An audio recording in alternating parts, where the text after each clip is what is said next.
Hello friends, welcome to price and pedia channel. आज जो company मैं आपके सामने लाया हूँ वो एक स्मॉल कैप कंपनी है और ये कंपनी पॉलिएस्टर फिल्म्स बनाती है। तो इस कंपनी को आपके सामने लाने का मकसद ये है कि ये कंपनी इस वक्त टेक्निकली एक अच्छा पैटर्न बना रही है, जिस पैटर्न को हम कप एंड हैंडल पैटर्न कहते हैं।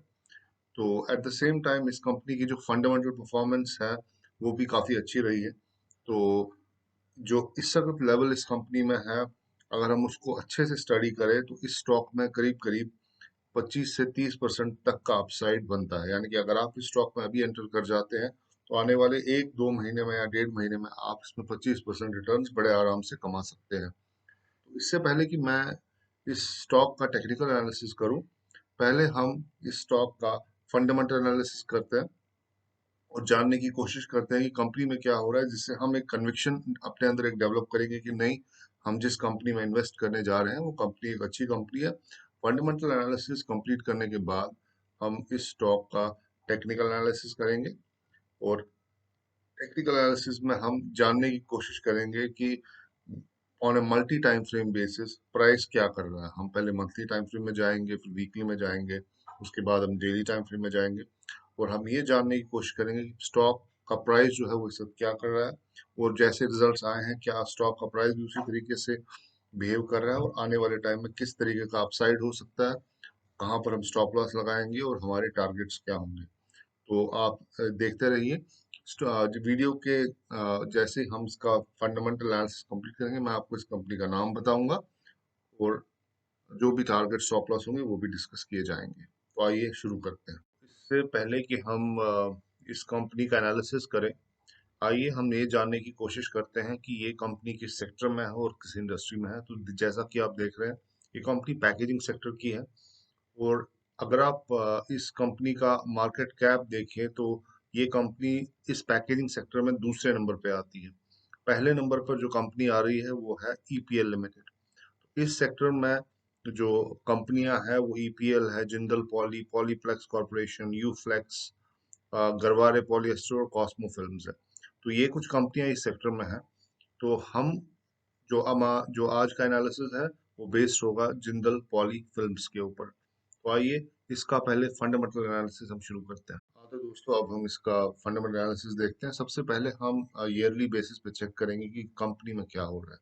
अगर मैं इसकी सेल्स चेक करूं ऑन ए ईयरली बेसिस तो आप देख रहे हैं कि मार्च 2019 मार्च 2020 में जो सेल्स है वो एक कांस्टेंट लेवल पे चल रही है, लगभग 3,600 3,500 के आसपास चल रही है। अगर आप इसके हिस्टोरिकल सेल्स देखें तो हिस्टोरिकल सेल्स काफ़ी अच्छे थे, लेकिन आज के टाइम पे सेल्स थोड़े कम हमें दिख रहे हैं। अब अगर हम इसके नेट प्रॉफिट की तरफ आते हैं, इस कंपनी के नेट प्रॉफिट की तरफ आते हैं तो ये इसको जरा मैं थोड़ा स्क्रॉल कर लूँ। ये नेट प्रॉफिट अगर आप देखें तो यहाँ पर एक डिप आया था मार्च 2019 में, एक डिप आया था। ये डिप कोरोना से पहले आया था, ये डिप कोरोना की वजह से नहीं था। तो इस डिप के बाद आप देखें कंपनी ने जबरदस्त एक रिकवरी दिखाई है। ये डिप एक कैपेसिटी एक्सपेंशन था और प्लस सेक्टर में भी थोड़ी बहुत प्रॉब्लम चल रही थी, जिसके चलते हुए ये डिप आया था। लेकिन मार्च 2020 में कंपनी ने काफी अच्छा प्रॉफिट दिखाया। वो जो जहां पर आपको -400 दिख रहा था वहां पर आपको +488 करोड़ का प्रॉफिट कंपनी ने दिखाया। तो उसके बाद अगर आप इसका ऑपरेटिंग मार्जिन चेक करते हैं, ऑपरेटिंग मार्जिन जो है वो आज की डेट में हाईएस्ट है। मार्च 2020 में जो इसका ऑपरेटिंग मार्जिन है वो 18.5% है, जो कि अगर आप हिस्टोरिकल ऑपरेटिंग मार्जिन से कंपेयर करें वो काफ़ी ज़्यादा है। यहाँ पर 12% था, यहाँ 7% था, यहाँ 9% था, यहाँ 13% था और करंट जो ऑपरेटिंग मार्जिन है वो 18.15% है। तो ये तो था इसका ऑपरेटिंग मार्जिन। अब आइए हम आगे चलते हैं इसमें। सेल्स ग्रोथ चेक करते हैं हम इसकी। अगर आप इसकी सेल्स ग्रोथ देखें तो कंपनी ने 5 साल में 14% -14% की सेल्स ग्रोथ दिखाई है। 3 साल में -20, लेकिन रिसेंट जो है इनकी 8.33% सेल्स ग्रोथ है। और ऑपरेटिंग मार्जिन जैसे कि आपके साथ मैं डिस्कस कर चुका हूँ, ऑपरेटिंग मार्जिन करीब करीब 27% है और प्राइस टू अर्निंग रेशियो जो कंपनी का है वो ऑन द लोअर साइड है, which is at around 5.34। Okay, तो आइए अब क्वार्टरली लेवल पे चेक करते हैं कि कंपनी के अंदर क्या हो रहा है। क्वार्टरली लेवल पे अगर हम देखें तो कंपनी की जो सेल्स है वो कॉन्स्टेंटली इंप्रूव हो रही है। ये आप देखिए यहाँ 800 के आसपास सेल्स चल रही थी, और लेकिन सितंबर 2020 और दिसंबर 2020 में क्वार्टरली सेल्स जो है वो 1000 की लेवल को क्रॉस कर चुकी है। ऑपरेटिंग प्रॉफिट भी अगर आप देखें, ये भी अब 300 की लेवल के आसपास हॉवर कर रहा है, और इसने ये 200 की लेवल को क्रॉस कर लिया, अब 300 की लेवल के आसपास चल रहा है। और अगर आप ऑपरेटिंग मार्जिन देखिए on A quarter and quarter basis, तो यहाँ पर ऑपरेटिंग मार्जिन जो है वो भी हायर साइड पे है, 28% है। और ऑन एन एवरेज भी पिछले 4 महीनों में इसके आसपास ही ऑपरेटिंग मार्जिन देखा गया है। तो आइए अब इसके बैलेंस शीट पे चलते हैं और जानने की कोशिश करते हैं इस कंपनी का आरओई कैसा चल रहा है। रिटर्न ऑन इक्विटी बहुत ही इंपॉर्टेंट एक फैक्टर है, जो कि आपको हर कंपनी में देखना चाहिए।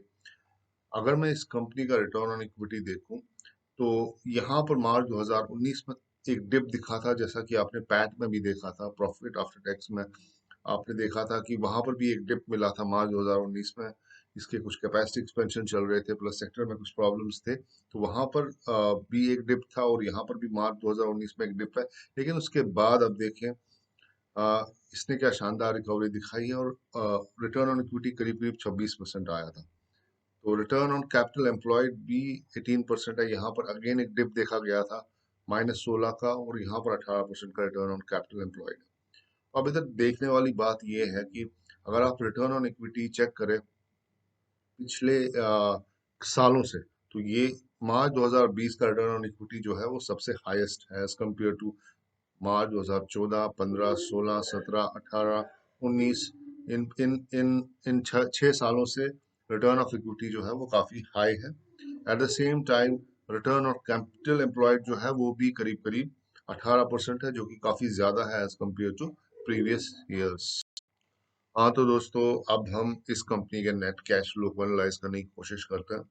अगर मैं इसका नेट कैश फ्लो चेक करूं, तो 2014 में करीब करीब 100 करोड़ के आसपास कंपनी ने नेट कैश फ्लो जनरेट किया था, लेकिन 2015, 2016, 2017 में तीनों सालों में कंपनी का नेगेटिव कैश फ्लो था, यानी कि कंपनी में काफी ज्यादा प्रॉब्लम्स चल रही थी।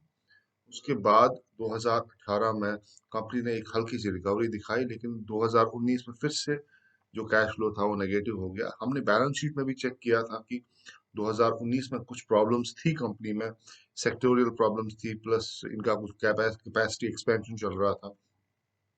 उसके बाद 2020 में आप जो देख रहे हैं, जो कैश फ्लो आया है, ये एक ब्रेकआउट ईयर था कंपनी के लिए, क्योंकि 2020 का जो कैश फ्लो है वो काफी ज्यादा है। अगर मैं इसको 2014 के कैश फ्लो से कंपेयर करूँ, तो सीधा साधा ये जो फिगर है ये डबल हो चुका है।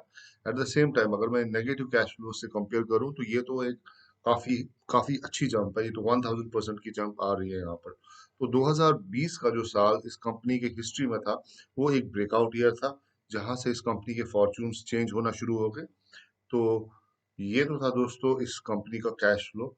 अब हम इस कंपनी का टेक्निकल एनालिसिस करते हैं। टेक्निकल एनालिसिस में हम मंथली, वीकली और डेली चार्ट पे जाएंगे और जानने की कोशिश करेंगे कि वहाँ हिस्टोरिकली क्या हो रहा है, और अब हम किस तरीके से इस कंपनी में एंटर कर सकते हैं, हमारा स्टॉप लॉस क्या होगा और हमारा टारगेट क्या होगा। तो आइए चार्ट की तरफ चलते हैं। दोस्तों, ये जो चार्ट आप देख रहे हैं, ये चार्ट जिंदल पॉलीफिल्म्स का है, जिस कंपनी को हम अभी तक डिस्कस कर रहे थे। तो इस कंपनी में जो सबसे पहले मैंने चार्ट खोला है वो मंथली चार्ट है। तो ये जो कैंडल्स आपको यहाँ पर दिख रहे हैं, एक एक कैंडल जो है ये एक मंथ को रिप्रेजेंट करता है, यानी कि ये जो आप ये यहाँ पर ये कैंडल देख रहे हैं, ये 1 महीने का कैंडल है। हर एक कैंडल 1 महीने की प्राइस मूवमेंट को आपके सामने बता रहा है। तो इस कंपनी को अगर हिस्टोरिकली चेक करें, तो ये कंपनी सिर्फ और सिर्फ 10 या 12 रुपए के प्राइस पे लिस्ट हुई थी। 12 रुपए के प्राइस पे लिस्ट होने के बाद वापस प्राइस ने 12 रुपए की लेवल को टेस्ट किया, और आज की डेट में ये कंपनी 870 रुपए पे है। तो आप इमेजिन कर सकते हैं कि इस कंपनी ने कितने परसेंट रिटर्न्स दिए हैं। 12 रुपए की कंपनी करीब करीब 870 रुपए की होगी, यानी कि इसके जो रिटर्न्स है वो 6236% है, 6236% रिटर्न टिल नाउ। तो इस तरह के रिटर्न्स आप, मेरा ख्याल है, किसी और एसेट क्लास में नहीं देख सकते। तो it is just a power of holding the company. जिस भी किसी शख्स ने ये कंपनी इन लेवल्स पे ली होगी, वो आज की डेट में आई डोंट नो व्हाट, अगर उसने 1 लाख रुपए भी लगाया होगा, तो वो तो करोड़ों से भी ज्यादा उसने पैसा कमा लिया होगा। इसकी प्राइस एक्शन अगर आप अच्छी तरह से समझे तो ये देखिए, ये एक ट्रेंड लाइन है। ये प्राइस इसी ट्रेंड लाइन के आसपास ही रिवॉल्व कर रहा था। यहाँ पर एक हल्का सा टच दिया था, एग्जैक्टली नीचे नहीं आया। यहाँ पर दूसरा टच दिया, और यहाँ पर प्राइस ने क्या किया, यहाँ पर प्राइस इस ट्रेंड लाइन को नीचे की तरफ काटा। लेकिन जब प्राइस इस ट्रेंड लाइन के नीचे की तरफ चला गया तो यहाँ पर कोई ड्रामेटिक फॉल नहीं आया, बल्कि यहाँ पर अगर आप इसको अच्छे से ऑब्जर्व करें तो यहाँ पर प्राइस ने एक बेस बनाई, और ये बेस एक बहुत इंपॉर्टेंट बेस थी। और ये कैंडल आप, ये जो रेड वाली कैंडल आप देख रहे हैं, इसको मैं एक सेकंड, इसको मैं हाईलाइट करता हूँ यहाँ पर। ये रेड वाली कैंडल आप देख रहे हैं, ये मार्च 2020 में एक कैंडल बनी थी। अब ये कैंडल इंपॉर्टेंट क्यों है? ये कैंडल इसलिए इंपॉर्टेंट है क्योंकि आप सब लोग जानते हैं कि मार्च 2020 में जब वो कोरोना का फॉल आया था, तो मैक्सिमम कंपनीज जो थी वो मेरा ख्याल है आधे से भी नीचे लेवल पे चली गई। लेकिन जिंदल पॉली ने उस मार्च 2020 के कोरोना फॉल में इस बेस को रिस्पेक्ट किया, और बहुत ही कम प्राइस, बहुत ही कम गिरा उस कोरोना फॉल के अंदर। यानी कि इस स्टॉक की जो रिलेटिव स्ट्रेंथ थी वो ओवरऑल मार्केट के कंपैरिजन में काफी अच्छी थी। इसका मतलब है इस बेस के दौरान, जब भी ये बेस बन रही थी, तब फंडामेंटली कंपनी में क्या हो रहा था? तब फंडामेंटली कंपनी में अच्छे कैश फ्लोज आ रहे थे, प्रॉफिट आफ्टर टैक्स अच्छा हो गया था, अर्निंग्स पर शेयर अच्छी थी। तो कंपनी में काफी पॉजिटिव चीजें हो रही थी, जिसकी वजह से टेक्निकली आपको यहाँ पर एक बेस बनती हुई दिखी। और ये कोरोना फॉल होने के बाद क्या हुआ, कंपनी ने यहाँ से यहाँ तक एक अपमूव दिखाया। अगर हम इस अपमूव को और समझने की कोशिश करें तो ये अपमूव करीब करीब 344 350% का अपमूव है। It's an astounding figure. 350 360% का जो अपमूव है कंपनी ने दिखाया है मार्च 2020 से लेकर अभी तक। तो दोस्तों, ये तो था हमारा एनालिसिस इस कंपनी का, जहां तक मंथली चार्ट्स का ताल्लुक है। आइए अब हम मंथली से वीकली चार्ट पे चलते हैं। अगर आपको वीकली चार्ट पे जाना है तो पहले आपने एम को प्रेस किया, आप मंथली चार्ट में थे। अब आप डेब्लो को प्रेस करेंगे, ये देखिए, ये जो बटन है ये ब्लू हो गया, तो इसका मतलब है अब हम वीकली चार्ट में हैं। इसको थोड़ा हम एडजस्ट करने की कोशिश करते हैं ताकि आप इसको अच्छे से समझ सकें। ये देखें आप, इसको मैं रिमूव कर देता हूँ, ये आपको कंफ्यूज कर देगा। ओके, तो अब आप देखिए वीकली चार्ट पे क्या हो रहा है। ये जो प्राइस, हम सिर्फ 2016 के बाद का देखते हैं, 2016 से क्या हो रहा है।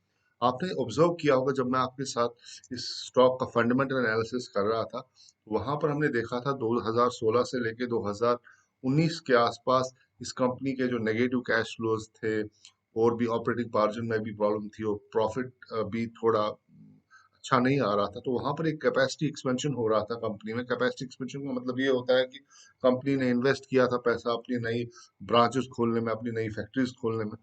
उस दौरान कंपनी स्टॉक का जो प्राइस था वो 500 564 लेवल से गिरता हुआ कहाँ पर आ गया, 173 लेवल पे आ गया। यानी कि स्टॉक जो था वो काफी नीचे चला गया, 570 से 173 लेवल्स पे आ गया।